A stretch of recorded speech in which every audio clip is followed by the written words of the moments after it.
Good morning, good afternoon, good night. जब आप video देखें उसमें मॉर्निंग में देखें तो गुड मॉर्निंग, आफ्टरनून में देखते हैं तो गुड आफ्टरनून और सो करके देखते हैं तो गुड इवनिंग।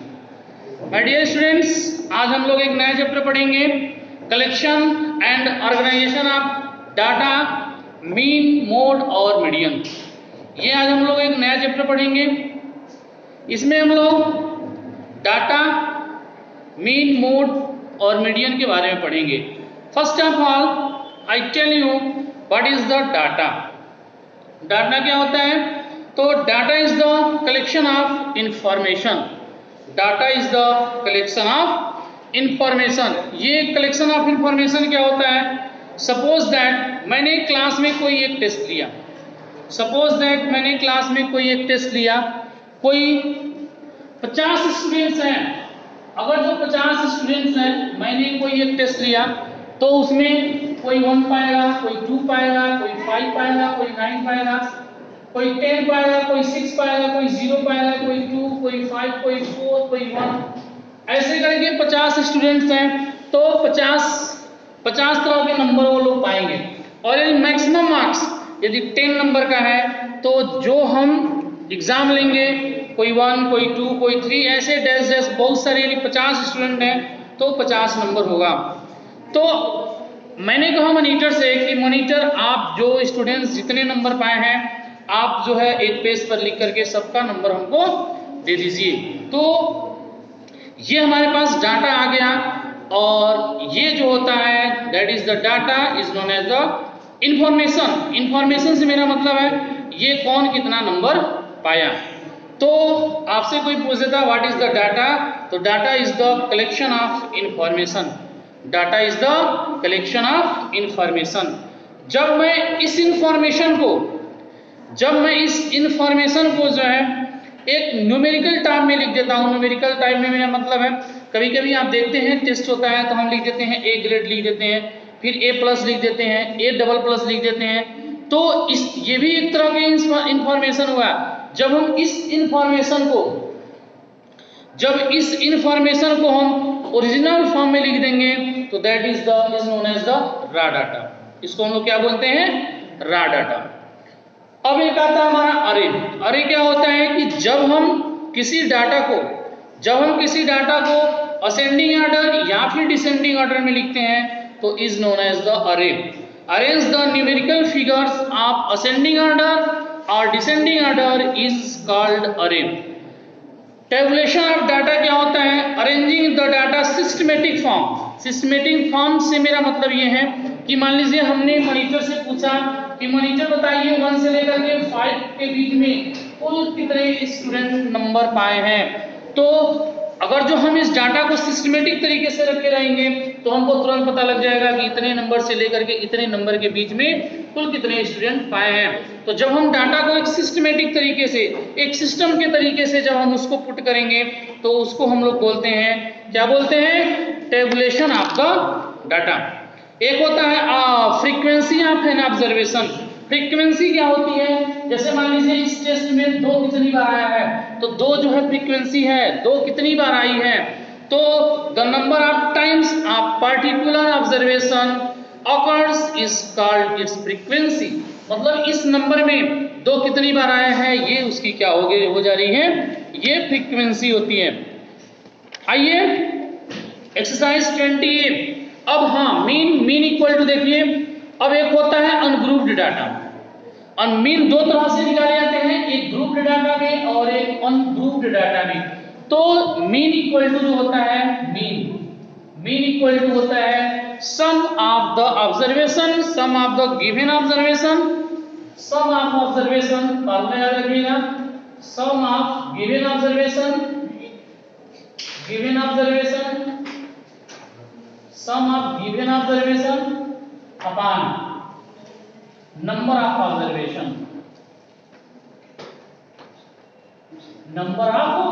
ऑब्जर्वेशन, ये मीन होगा। ये मीन उस वक्त हम निकालेंगे, उस टाइम निकालेंगे जब हमारा डाटा अनग्रुप्ड हो। अब अनग्रुप्ड डाटा क्या होता है? अनग्रुप्ड डाटा होता है कि मैंने आप सपोज करिए मैंने एक छोटा सा क्लास बनाया जिसमें 20 बच्चे हैं। लिसन केयरफुली, मैंने एक छोटा सा क्लास बनाया जिसमें 20 बच्चे हैं और मैंने एक टेस्ट लिया उन सारे 20 स्टूडेंट्स का। तो 20 स्टूडेंट्स नंबर क्या पाएंगे? अगर मैक्सिमम मार्क्स यदि हमारे पास 20 है, यदि मैक्सिमम मार्क्स 20 है तो 20 स्टूडेंट क्या नंबर पाएंगे? कोई 8 पाएगा, कोई 6 पाएगा, कोई 15, कोई 20, कोई 18, ऐसे करके जो नंबर लोग पाएंगे कुल 20 स्टूडेंट्स। तो ये हमारे अनग्रुप्ड, बिल्कुल इधर उधर, ये सिस्टमेटिक नहीं होगा।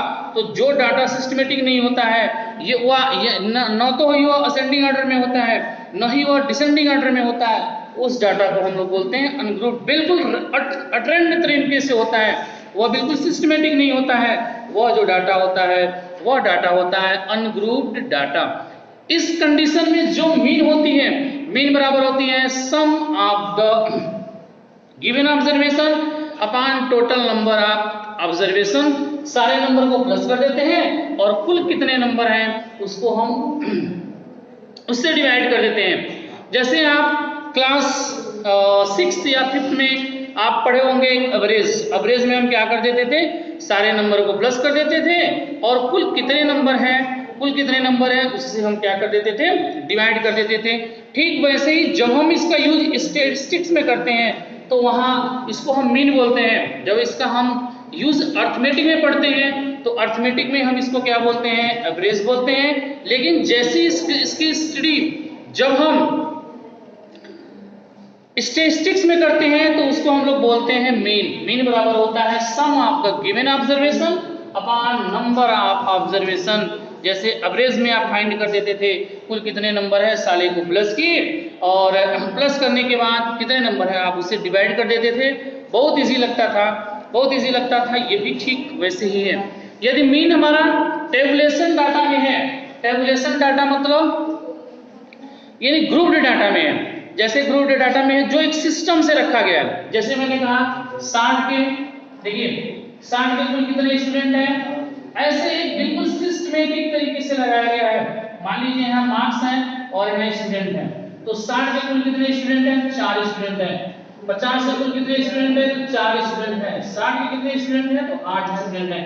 मतलब जब डाटा एकदम बिल्कुल सिस्टमेटिक तरीके से हो तो उस कंडीशन में जो हमारा मीन होता है, यानी ग्रुप्ड डाटा के लिए टेबुलेशन ऑफ डाटा के लिए उस कंडीशन में जो मीन होता है हमारा मीन बराबर होता है, मीन को हम x बार से शो करते हैं। मीन को किससे शो करते हैं? x बार। इसको हम लोग बोलते हैं sigma fi xi upon sigma fi। ये मीन को हम लोग बोलते हैं x बार। मीन को क्या बोलते हैं? x बार। आप बुक को बिल्कुल एक अच्छे से पढ़िएगा इसको। ये हमारा जो आप ऐसे देख रहे हैं एक m बनाया हुआ उल्टा m, इसे हमको बोला जाता है सिग्मा या फिर समेशन। सिग्मा बोला जाता है या फिर समेशन बोला जाता है। इसको हम लोग क्या बोलते हैं? सिग्मा या फिर समेशन। सिग्मा या फिर समेशन। समेशन का मतलब है the sum of all numbers, the sum of the all numbers. तो मीन को हम x बार से शो करते हैं। मीन बराबर होता है सिग्मा fi इंटू xi। आइए थोड़ी सी हम फ्रीक्वेंसी टेबल की बात करते हैं।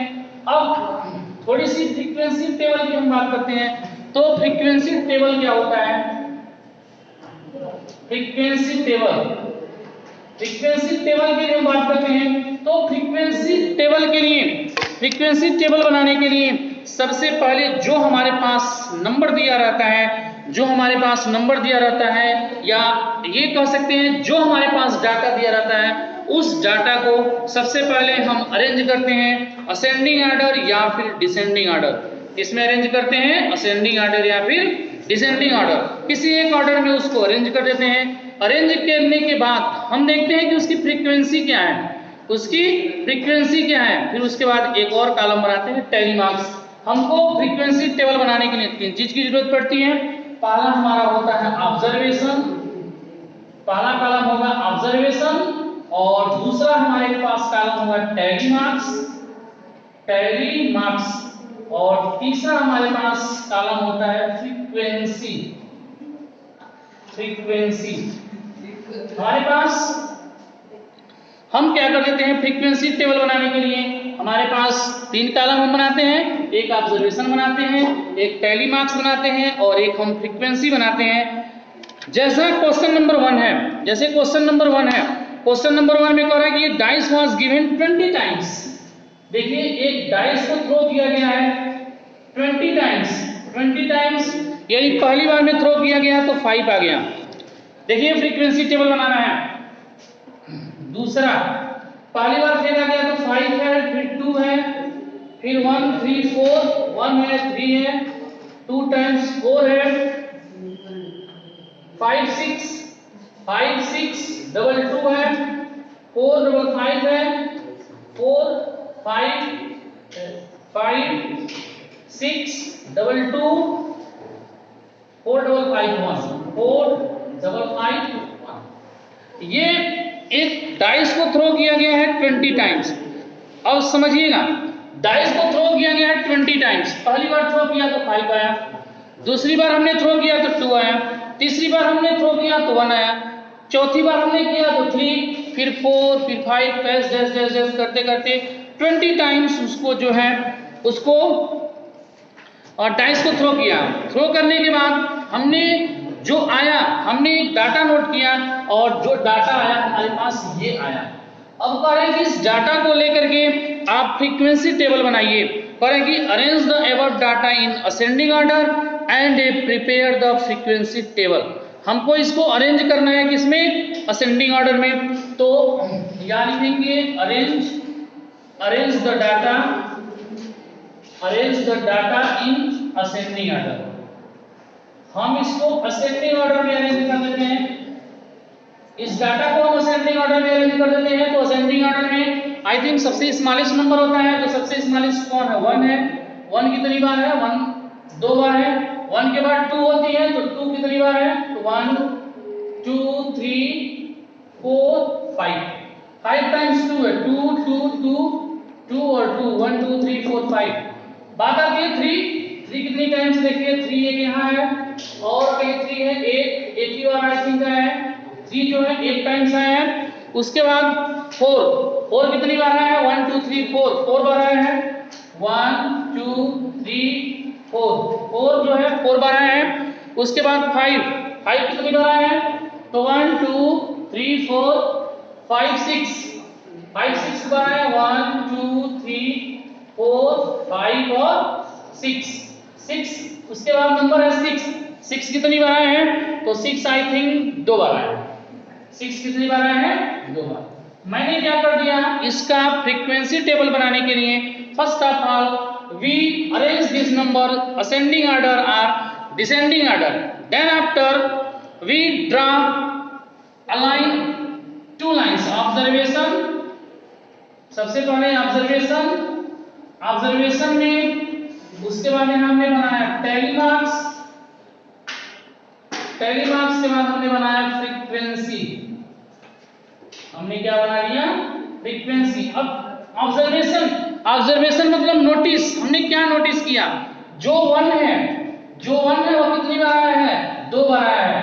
तो फ्रीक्वेंसी में 2 बार लिखेंगे, टैली मार्क्स 1 और टैली मार्क्स 2। आइए अब हम नोट किए हैं 2। What we notice? 2 how many comes?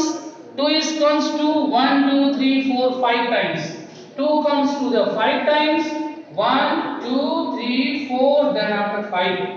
याद करिए, आप स्टैंडर्ड 6 में भी शायद पढ़े होंगे, याद होगा आपको। मैंने 2 है, 2 कितनी बार आया है? 1 2 3 4 5 टाइम्स। तो मैंने 5 टाइम्स लिख दिया। 1 2 3 4 और 5वां हमने उसको क्रॉस कर देते हैं। उसके बाद 3 कितनी बार आया है? 3 जो है आई थिंक एक ही बार आया है, एक लिख दीजिए। 4 कितनी बार आया है? 4 को देखिए 1 2 3 4 जो है 4 बार आया है। तो 4 बार आया है, 1 2 3 4। और 5 कितनी बार आया है? ऐसे ही देख लीजिएगा 5 कितनी बार आया है और 6 कितनी बार आया है। ये रहा आपका फ्रीक्वेंसी टेबल। फ्रीक्वेंसी टेबल बनाने के लिए सबसे पहले हम क्या कर देते हैं कि इस नंबर को arrange the number in ascending order और descending order. Then after make a table is must compulsory should be observation, tally marks and frequency. 3 column उसमें बनाते हैं। ठीक वैसे ही क्वेश्चन थर्ड है, करेंगे the daily wages in rupees 50 in rupees आप 15 workers in a factory are given below. क्या दिया हुआ है 400, 360, 300, 300, 260। इस नंबर को सबसे पहले first of all we arrange this number in ascending order और डिसेंडिंग ऑर्डर। इस नंबर को हम सबसे पहले अरेंज कर देते हैं असेंडिंग ऑर्डर या फिर डिसेंडिंग ऑर्डर में।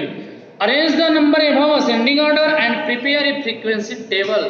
फ्रीक्वेंसी टेबल बनाने के लिए that is must compulsory should be observation पहला कॉलम, दूसरा कॉलम टेली मार्क्स, तीसरी कॉलम फ्रीक्वेंसी।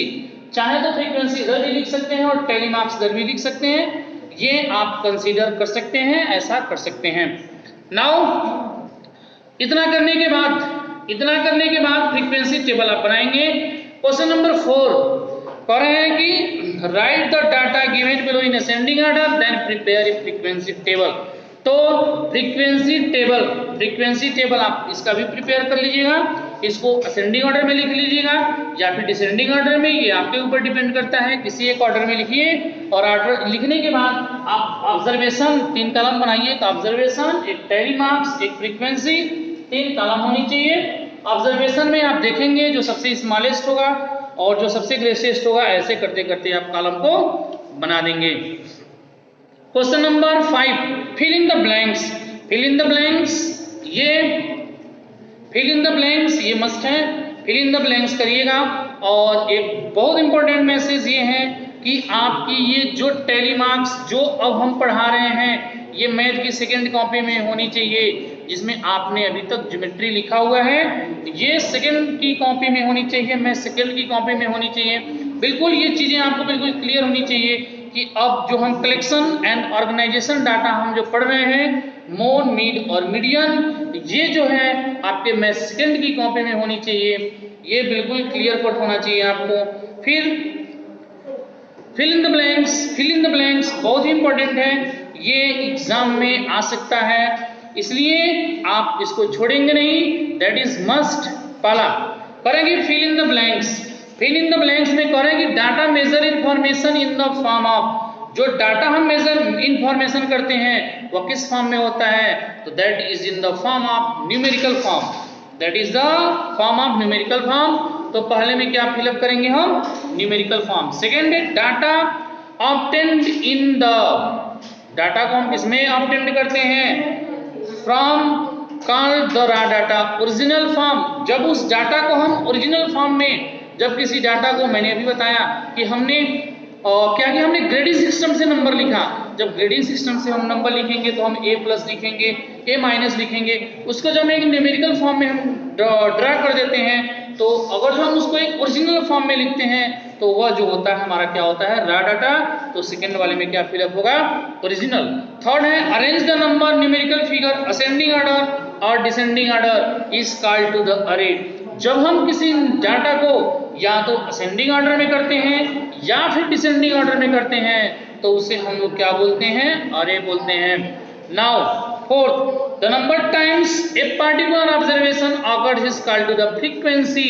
मैंने बताया फ्रीक्वेंसी मतलब होता है कि कौन सा नंबर उस जो हमारा पार्टिकुलर डाटा है वो नंबर कितनी बार आया है उस डाटा में, उसको हम क्या बोलते हैं, फ्रीक्वेंसी बोलते हैं। Arrange the data in form of a table is called to the tabulation form, is called to the tabulation form. Now let's start to question number 6।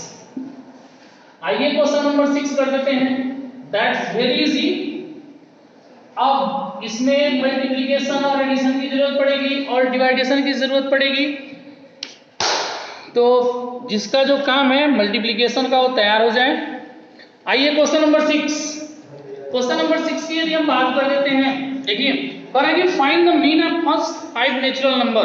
तो first of all you know what is the natural number, counting number are called natural number. जो हमारी counting number होती है उन्हें हम क्या बोलते हैं, नेचुरल नंबर बोलते हैं। Counting number are called natural number. तो इसमें कह रहे हैं कि find the mean of first 5 natural number. तो यहाँ लिखिएगा फर्स्ट 5 नेचुरल नंबर क्या हो जाएंगे, first 5 natural number, first 5 natural number हमारे कौन कौन से हो जाएंगे, 1 2 3 4 और 5। ये हमारे जो है फर्स्ट 5 नेचुरल नंबर है। तो इसका मीन बराबर क्या होता है? मीन बराबर अभी अभी हमने बताया कि यदि ये अनग्रुप्ड में है, एट रैंडम है, तो मीन बराबर होता है sum of the given observation upon total number of observation. Sum of observation upon total number of observation. Total number of observation. Total number of observation. You know sum observation 1 + 2 + 3 + 4 + 5 divided by, तो कुल कितने number हैं? जैसे आप average में पढ़ते थे, बहुत इजी लगता था आपको, तो 1 2 3 4 5, हमने 5 से यहाँ डिवाइड कर दिया, तो 2 1 3 3 6 4 10 to 15 मतलब 5 5 1 जो 5 5 3 जो 15, ये हमारा क्या हो जाएगा? आंसर हो जाएगा। That's very easy. ये हमारा क्या हो जाएगा? 3। आइए next start to question number 7। Question 7 क्या है? देखिए क्वेश्चन 7 है हमारा। Now see to the question number 7। For you find the mean of first 6 odd natural number. You know odd number. What is the odd number? That number is not divisible by 2 is known as the odd number. A number which not divisible by 2 is known as the odd number. Start to odd number. First 6 odd number. First 6 odd numbers are 1 3 5 7 9 11 13 1 2 3 4 5 6, केवल 6 ही तक लेना है। 1 3 5 7 9, that is the first 6 odd number.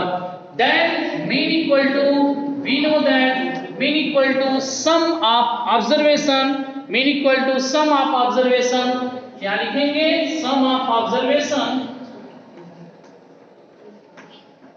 sum of observation upon total number of observation. Total number of observation. Total number of observation. Sum of observation means 1 + 3 + 5 + 7 + 9 upon 1 2 3 4 5, सबको हम जोड़ देते हैं और 1 2 3 4 5 6 से डिवाइड कर देते हैं। यदि हम सबको जोड़ देते हैं तो हमारा ऐड आएगा 36 में 5 से डिवाइड कर देते हैं। यदि हम 5 से डिवाइड करेंगे तो आई थिंक आंसर जो हमारा है वो किसमें आएगा? पॉइंट में। यदि हम सबको ऐड कर देते हैं तो आंसर हमारा कितना आ गया? पॉइंट में। तो हम किससे डिवाइड करेंगे? Extremely I am very very sorry, divide हम 6 से करेंगे। 6 1 जा 6 6 6 जा 36, ये हमारा क्या हो जाएगा? आंसर हो जाएगा। Now next question number 8। Find the mean of first 7 even natural number. तो first now next to the question number 8। Question number 8 is, now see here question number 8। Question number 8 is find the mean of first 7 even natural number. First 7 even number, even natural number. Even number, what is the even number? That number is divisible by 2. A number is divisible by 2. A number is divisible by 2 is known as the even number. A number is divisible by 2 is known as the even number. Then first 7 even natural number. First 7 natural number. First 7 even numbers are 2 4 6 8 10 12 14 1 2 3 4 5 6 7 हमारे पास ये जो number हो गए। हमको इसका mean चाहिए। Mean बराबर होता है sum of observation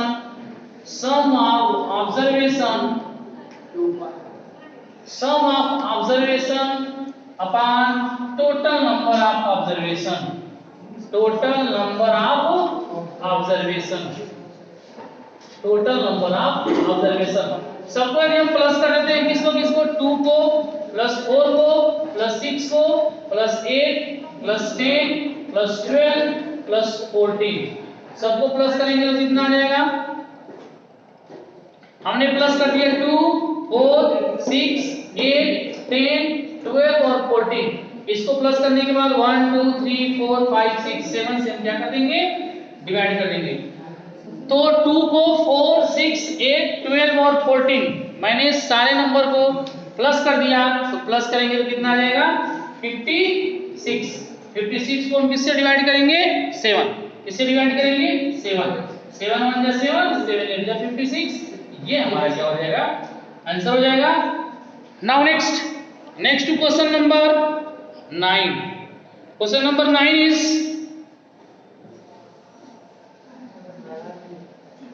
question 9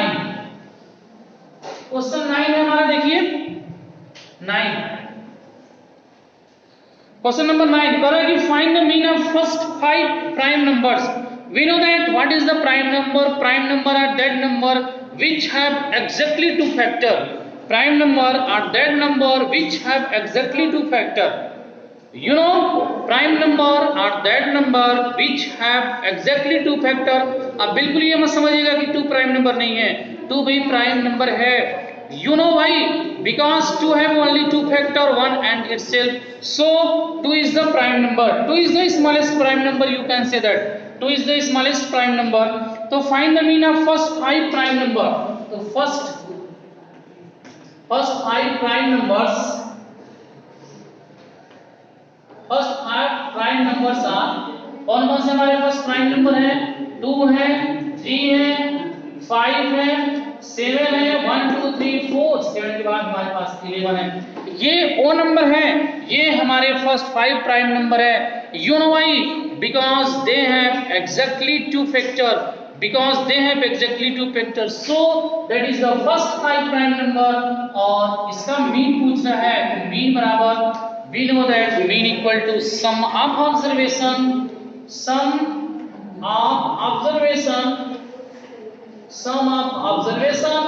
upon total number of observation।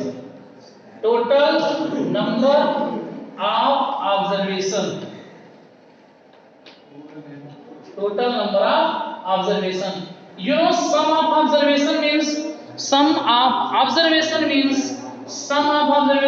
2 plus 3 plus 5 plus 7 plus 11 upon 5। 1 2 3 4 5 से हमने डिवाइड कर दिया।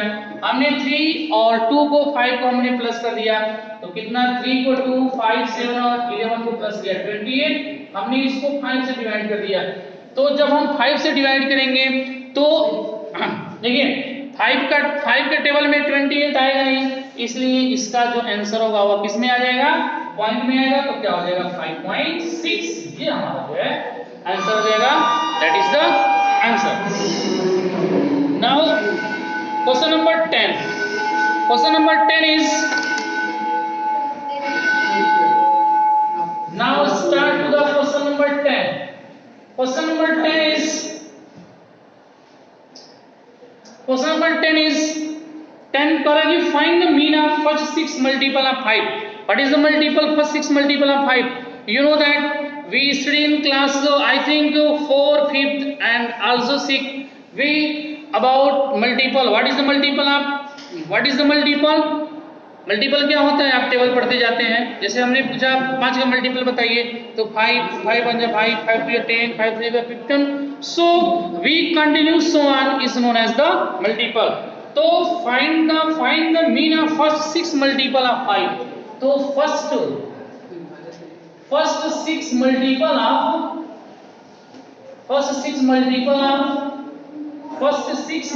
ऑफ फाइव इज कौन कौन से जाएंगे? 5 10 15 20 25 30 1 2 3 4 5 6। हमारे पास 5 के 6 मल्टीपल हो गए। यहाँ पूछना है कि मीन बराबर क्या होगा? मीन इक्वल टू होता है sum of observation upon total number of observation. Total number ऑफ observation. You know mean sum of observation means 5 plus 10 plus 15 plus 20 plus 25 plus 30 अपान हम 1 2 3 4 5 हमने इसने 6 से डिवाइड कर दिया, तो जब हम सबको प्लस करेंगे तो कितना हो जाएगा 515 यानी आई थिंक 106 अपॉन 6। जब हम 105 में जब हम 6 से डिवाइड कर देते हैं तो आई थिंक हमारा आंसर जो होगा वो पॉइंट में आएगा, पूरी तरह से डिविजिबल होगा नहीं, इसलिए जो हमारा एग्जैक्ट आंसर आएगा 17 पॉइंट आई थिंक 17 पॉइंट 6 से डिवाइड कर दीजिए 105 6 1 जा 6 4 5 और 6 7 जा 42 17.5 ये जो हमारा क्या हो जाएगा आंसर हो जाएगा। Now let's start, I think that is the last question for day. इसको अच्छे से देखिएगा क्वेश्चन नंबर 11, क्योंकि क्वेश्चन नंबर 11 के हिसाब से क्वेश्चन नंबर 12 13 और 14 सारे और 15 ये सारे क्वेश्चंस होंगे, इसलिए इसको आप अच्छे से देखिएगा, ठीक है, इसको आप अच्छे से देखिएगा, क्योंकि एक क्वेश्चन हम बताएंगे और बाकी क्वेश्चन सारा आप जो है अपने आप करेंगे। Question number 11, be seen carefully, now see in your books, the following table show the weights of 15 versus in a factory, 2 columns are given that weight in kg, weight जो है हमारा किसमें दिया हुआ है केजी में दिया हुआ है। Now other number of workers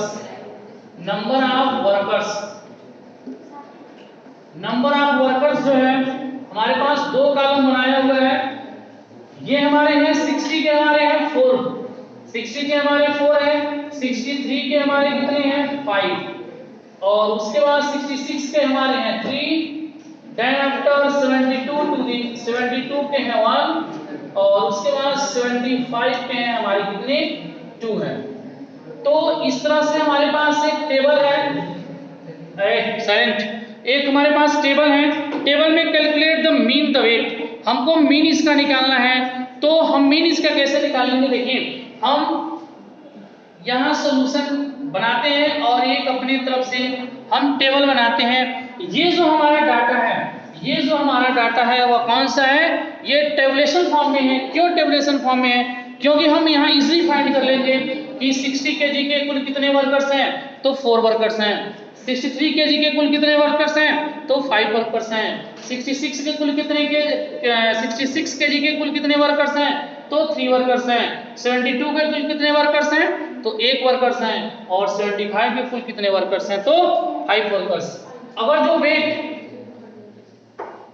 wait को हम क्या बोलते हैं XI, वेट को हम क्या बोलते हैं XI, और नंबर ऑफ वर्कर्स को हम बोलते हैं FI, मतलब फ्रीक्वेंसी, कुल कितने वर्कर्स हैं, यही तो हमने बताया फ्रीक्वेंसी में, ये हमारा है फ्रीक्वेंसी है, ये कुल कितने वर्कर्स हैं यही हमारी फ्रीक्वेंसी होती है, इसलिए हमने इसको क्या मान लिया FI। देन यहाँ एक हम कॉलम बनाते हैं FI into XI, हमने दोनों का मल्टीप्लाई कर दिया, किसका FI और XI का दोनों का हमने मल्टीप्लाई कर दिया। वी रिमेंबर 60 के कुल कितने वर्कर्स हैं, तो 4 वर्कर्स हैं। जब हम 60 में 4 से मल्टीप्लाई करेंगे, हमने लास्ट जो कॉलम बनाया है वह है हमारा FI into XI, हम जब इसकी मल्टीप्लाई करेंगे तो हमारा हो जाएगा 240। थोड़ा सा इसको और मैं छोटा कर देता हूं। नाउ सेकंड, 63 के कुल कितने वर्कर्स हैं, तो 63 के कुल 5 वर्कर्स हैं। जब हम 63 में 5 से मल्टीप्लाई करेंगे तो 315, कितने हो जाएंगे 315। ठीक वैसे ही हम 66 में 3 से मल्टीप्लाई कर देते हैं, 66 के कुल कितने वर्कर्स हैं, तो 3 वर्कर्स हैं, इसका मल्टीप्लाई करेंगे तो 198। 72 के कुल कितने वर्कर्स हैं, तो 72 के कुल कितने वर्कर्स हैं, तो 1 है, तो 72 का मल्टीप्लाई 1 में करेंगे तो 72। यहाँ ऐसे लिखिए ताकि जोड़ने में हमको इजी हो। और ये हमारा जो लास्ट वर्कर्स हैं 75 के कुल 2 वर्कर्स हैं, इसको प्लस करेंगे, मल्टीप्लाई करेंगे तो 150। हमारा जो मीन होता है, मीन आपने जो फॉर्मूला पढ़ा, mean equal to sigma f i into x i. तो हम sigma f i into x i, हम सिग्मा एफ आई और एक्स आई का मतलब होता है समेसन। ये जो हमारा समेसन है, summation F I X I, summation बोलिए या फिर सिग्मा बोलिए, सारे को प्लस कर दीजिए। 240 को, 315 को, 198 को, 72 को, 150 को आप बिल्कुल कैलकुलेशन करिएगा। बिल्कुल कैलकुलेशन करने के बाद आप पाएंगे हमारा कितना आ गया 925। हमने सिग्मा एफ आई और एक्स आई को प्लस कर दिया, हमने सिग्मा एफ आई और एक्स आई को प्लस कर दिया तो हम पाया 975। उसके बाद हमने सिग्मा एफ को हम प्लस कर देते हैं, सिग्मा एफ आई को हम प्लस करेंगे तो 4 5 9 3 12 3 15, ये हमारा कितना हो जाएगा 15। अब जो हमारा मीन होता है, बी रिमेंबर, अगर जो ऐसे क्वेश्चंस हैं आपके जैसे क्वेश्चन नंबर ये हमारा क्वेश्चन नंबर 11 था, 12 13 14 और 15 एज एकदम सेम बिल्कुल यही है, आपको कोई चेंजिंग नहीं करना है। पहला जो है सिग्मा एफ है और सिग्मा एफ आई है, सॉरी सेकंड सिग्मा एफ आई, उसके बाद दोनों का मल्टीप्लाई करेंगे sigma f i into x I, last में सिग्मा एफ आई और एस आई को सबको प्लस करेंगे और सिग्मा एफ को भी प्लस करेंगे। फिर उसके बाद लिखेंगे mean equal to, now write here mean equal to summation F I X I, mean equal to summation F I X I upon summation F I. Summation क्या है या फिर सिग्मा का है, जो आपको अच्छा लगता है, सिग्मा एफ आई एक्स आई या समेशन एफ आई एक्स आई। हमने 975, मैंने सिग्मा एफ आई एक्स आई निकाला 975 और समेशन हमने निकाला 15। जब हम इसमें मल्टीप्लाई करेंगे, जब हम इसमें डिवाइड करेंगे तो कितना आ जाएगा 975 में 15 से डिवाइड कर दीजिए तो जो हमारा आंसर आएगा वो कितना आ जाएगा 65। ये हमारा क्या हो जाएगा आंसर हो जाएगा। जस्ट आई होप ये एक्सरसाइज 21 एक कंप्लीट हो गया। कुछ डिफिनीशंस लिखिएगा, उसके बाद क्वेश्चन करिएगा। क्वेश्चन नंबर 12 13 और 14 ये आपका होमवर्क रहेगा। कल ग्रुप में मैं इस चीज के बारे में डिस्कस करूंगा और इस चारों क्वेश्चन आपको करके दिखाना है। कर लेते हैं तो ठीक है। नेक्स्ट वीडियो हम पुनः जो है 22 में आएंगे। जो मीडियन है आप थोड़ा सा उसको मीडियन के बारे में पढ़ लीजिएगा। और जाते जाते मैं आपको बता दूं ये जो मोड मीड मीडियन होगा तो मैं सेकंड की कॉपी में होगा। आपको ये बात बिल्कुल क्लियर होनी चाहिए कि बाद में ये ना कहिएगा सर मैंने देखा नहीं, मैंने आई डोंट नो। और लाइव क्लास आपका ट्यूसडे को है, that is must to join the live classes. ठीक है, ओके, थैंक्स।